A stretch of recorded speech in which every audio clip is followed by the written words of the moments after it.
বন্ধুরা নমস্কার জানাই, ছোটদের ভালোবাসা জানাই।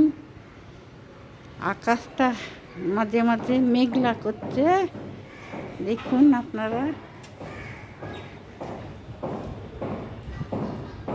আবার মাঝে মাঝে রোদও দেখা দিচ্ছে, বেশ ভালোই লাগছে। তাই একটু ছাদে এসে পায়চারি করছি। বসে থাকতে থাকতে পায়ে ব্যথা করে যাচ্ছে, তাই ছাদে এলাম, একটু পায়চারি করছি, বেশ ভালো লাগছে।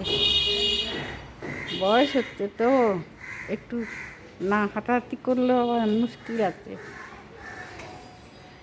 যাক, আপনারাও একটু চলাফেরার মধ্যে চেষ্টা করবেন থাকার, দেখবেন অনেকটাই সুস্থ থাকবেন।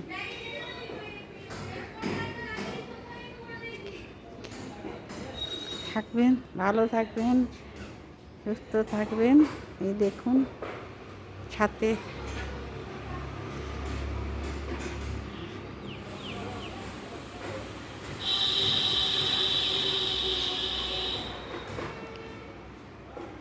এ বাবা, একটা শালিক কেন?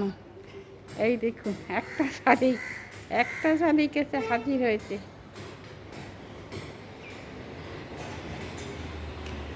দেখতে আছে, একটা জোড়া কোথাও আছে, তার জন্য চিন্তা নেই। এরা জোড়ায় থাকে। যাক,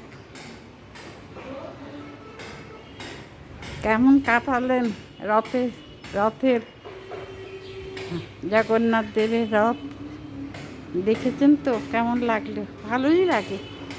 এই আমাদের মনকে সে ছোটোবেলা ফিরিয়ে নিয়ে যায় সব উৎসবগুলো।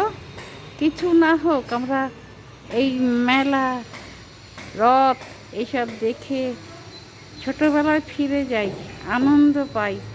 হয়তো শরীরে শক্তি নেই সেরকম, কিন্তু মনের শক্তিটা হারাইতে চাই না, ওটা ধরে রাখতে চাই। আমরা ফিরে পেতে চাই আমার সেই ছোটোবেলার মনগুলো, যাতে আনন্দে থাকতে পারি। আপনারা চেষ্টা করবেন ছোটোবেলায় ফিরে যেতে, এই উৎসবগুলোতে মেতে আনন্দে থাকবেন। এই জন্যই মনে হয় এত উৎসব, এত পার্বণ, এত কিছু। কেন? আমাদের এই ভাঙা মনগুলোকে আবার জুড়ে দেয়, আবার মিলিয়ে দেয়, সমস্ত স্বজনদের সাথে মিলিয়ে দেয়। আমরা ভালোবাসার টানে মিলিত হই, আবার ফিরে পাই আমাদের সেই হারানো দিনগুলো, তাই না? আপনারা কি বলেন? আছে, উৎসবের দরকার আছে। আমরা মেলামেশা করি অনেক কারণে, সবাই যে যার ব্যস্ততায় থাকি, কর্মব্যস্ত জীবন, তবুও আমরা উৎসবের দিনগুলোকে খুঁজে পাই, আমাদের হারানো দিনগুলো। তাই তো এই উৎসব, এত আয়োজন। ভগবান আসেন এই উৎসবের মাঝে ভক্তদের কাছে, যাতে ভক্তরা একটু আনন্দে থাকে, একটু মিলিত হতে পারে সবার সাথে, তাই না? বলুন জয় জগন্নাথ, জয় বলরাম, জয় সুভদ্রা। সবার মঙ্গল করো হে প্রভু। তোমরা আছো আমাদের জন্য, আমরাও তোমাদের স্মরণ করি শ্রদ্ধার চিত্তে। নমস্কার নেবেন। আর কি বলবো, দৈনন্দিনের ব্যাপার চলছে, জীবন চলছে। সবার জীবন চলুক সুস্থভাবে, এই প্রার্থনা করি ঈশ্বরের কাছে। রোজ যা খবর পাচ্ছি, ভারাক্রান্ত হয়ে ওঠে। কি হচ্ছে চতুর্দিকে, এত বাজে কাজ, এত বাজেভাবে মৃত্যু, সহ্য করা যায় না। ঈশ্বর, তুমি এইগুলো বন্ধ করো। ঈশ্বরকে বলি, আর সহ্য করা যায় না এই বয়সে, এই খবরগুলো সহ্য করা যায় না। মৃত্যু আসুক সুন্দরভাবে, সময় মৃত্যুটা আসুক, নিশ্চয়ই একদিন একদিন চলে যেতে হবে, কিন্তু এইভাবে মৃত্যুগুলো সহ্য হয় না। ওহ ভগবান, কি বলবো বলবো আমরাই মানে কি বলবো ভগবান, তুমি এইগুলো দেখো দেখো, কেন এই অকাল মৃত্যুগুলো হয়। ওহ, যাক, সুস্থ থাকার চেষ্টা করছি, অনেক জানি না কতদিন পারবো এত সহ্য করে বেঁচে থাকতে। যাক, আবার সবাইকে ভালোবাসা দিয়ে নমস্কার জানিয়ে আমার ভিডিওটা শেষ করলাম।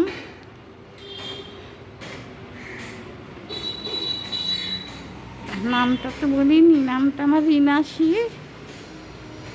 যাক, আপনারা ভালো থাকবেন, আবার বলছি সুস্থ থাকার চেষ্টা করবেন,